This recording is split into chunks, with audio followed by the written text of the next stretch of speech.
नमस्ते, जय हिंद, जय सनातन, जय भारतवर्ष। 2026 के शुरुआत में भारत सरकार द्वारा एक काला कानून लागू किया गया। इस कानून का नाम है promotion of equity in higher education institution regulation 2026। एक तरीके से देखा जाए तो भारत सरकार ने हिंदुओं का डेथ वारंट जारी कर दिया गया है। जो आज की वर्तमान सरकार है, इसको सनातनियों का सबसे ज्यादा समर्थन मिला और सनातनियों ने इसको बढ़ चढ़कर वोट दिया। सिर्फ एक कारण था कि सनातनियों को ये उम्मीद थी कि ये सरकार जब सत्ता में आएगी तो ये गौ हत्या पर कानून बनाएगी, धर्मांतरण पर कानून बनाएगी, समान नागरिक संहिता पर कानून बनाएगी, मंदिर मुक्ति अभियान पर कानून बनाएगी, लव जिहाद पर कानून बनाएगी, लैंड जिहाद पर कानून बनाएगी। लेकिन सरकार कानून के अलावा हिंदुओं को टुकड़े टुकड़ों में बांटने के लिए कानून लेके आई। पहले SC/ST एक्ट कानून था। इसका क्या दुष्परिणाम हुआ?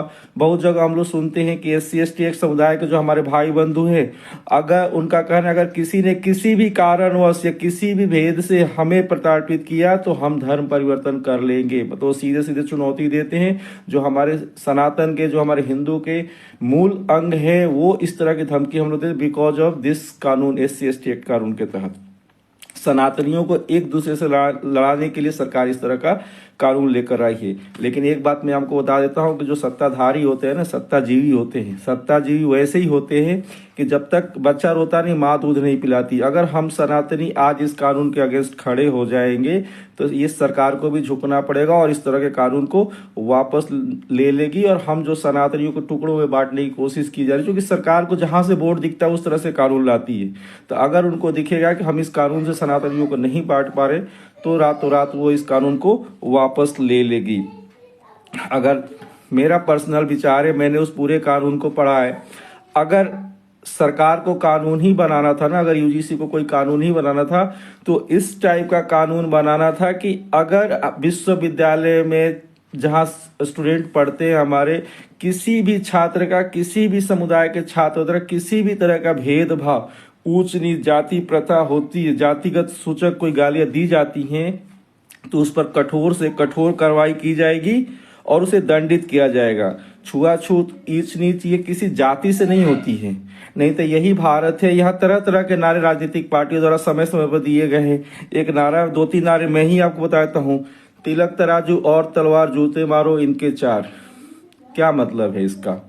भूरे बाल साफ करो, क्या मतलब है इसका? ठीक है ना। मिले मुलायम काशी राम, हवा में उड़ गए जय श्री राम। मतलब पहले ये हम लोगों को खुद में लड़ाए, इसके बाद इन्होंने देखा कि इससे भी कुछ नहीं हो रहा है तो भगवान के लिए भी ये बोलना शुरू करें। जो हमारे सनातन की मूल धारा है, हमारे जो सनातन की मूल जड़ जो हमारा, उसको भी इन लोगों ने खत्म कर दिया। लेकिन हम सनातनियों को ये सोचना पड़ेगा कि जब पाल घर में जब 2 साधुओं को मारा गया था तो उनसे ये नहीं पूछा गया था कि आप SC हैं, ST हैं, OBC हैं। उनको सिर्फ इसलिए मारा गया था क्योंकि वो भगवा वस्त्र पहन के भ्रमण कर रहे थे।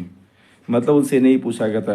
पहलगांव में जब मारा गया, जब शत्रु ने मारा, जो हमारे आसपास ही रहता है, जब शत्रु ने मारा तो उसने ये नहीं पूछा कि दुबे जी, पाठक जी, चौबे जी एक तरफ आ जाओ और पटेल साहब, यादव साहब, पासवान साहब अलग हो जाओ। और उन्होंने दुबे चौबे तिवारी को मार दिया और इन लोगों को छोड़ दिया। उसने सिर्फ हिंदुओं को मारा था।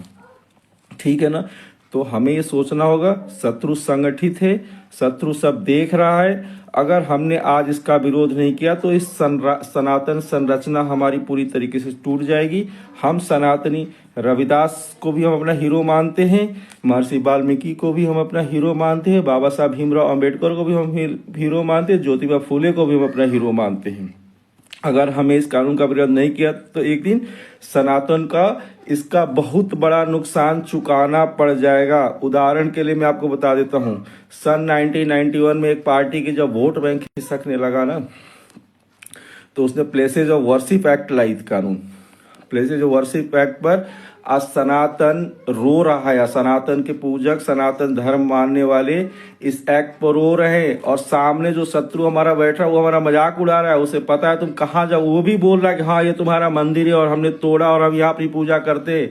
लेकिन किसी सनातनी में हिम्मत तेज है कि वो कोर्ट में जाके चैलेंज कर सके। कारण कि उस टाइम सनातन एक संगठित नहीं हुआ और इस कानून का विरोध नहीं किया। वक्फ अधिनियम, वक्फ एक्ट जो हमारा आया था, आज कोई भी मुस्लिम किसी भी हिंदू के जमीन, मकान, घर द्वार पर जाके क्लेम कर सकता है कि हमारी संपत्ति है और उसको वक्फ के द्वारा उसको क्लियरेंस लेना पड़ेगा। उस समय सनातन एक्टिव हो गया रहता तो ये कानून नहीं आया रहता।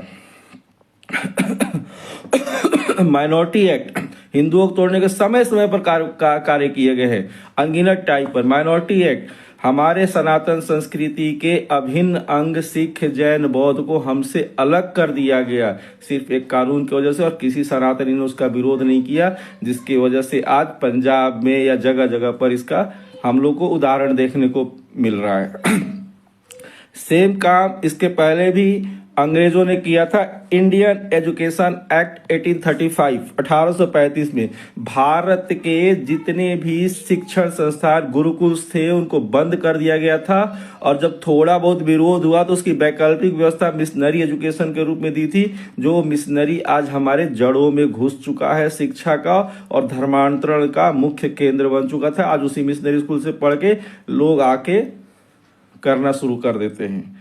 तो भाई मैं तो यही बोलूँगा, हिंदू जब भी बटा है ना, मतलब वो हटा ही है, तो हिंदू हिंदू भाई भाई, जात पात की करो विदाई। और इस तरह के कानून का हम ये नहीं बोल रहे कि हम जनरल है, इस तरह के कानून का कंप्लीटली बायकॉट होना चाहिए, क्योंकि हम सनातनियों को तोड़ने के लिए कानून है, हम सनातनियों को जोड़ने के लिए कानून नहीं है। कानून इक्वलिटी के लिए होता है, कानून डिवाइड करने के लिए नहीं होता है। तो ये आंदोलनजीवी सत्ताजीवियों को हमें सबक सिखाना चाहिए और इतना विरोध करना चाहिए कि सरकार इसको वापस ले, और खासकर वो समुदाय इसका और ज्यादा बढ़ चढ़ कर विरोध करे जिनके लिए वो सोच रहे कि हम कानून बना के उनका वोट बैंक लेंगे, क्योंकि वो इक्वलिटी पर बिलीव करती है। जय हिंद, जय भारत, हरे कृष्णा।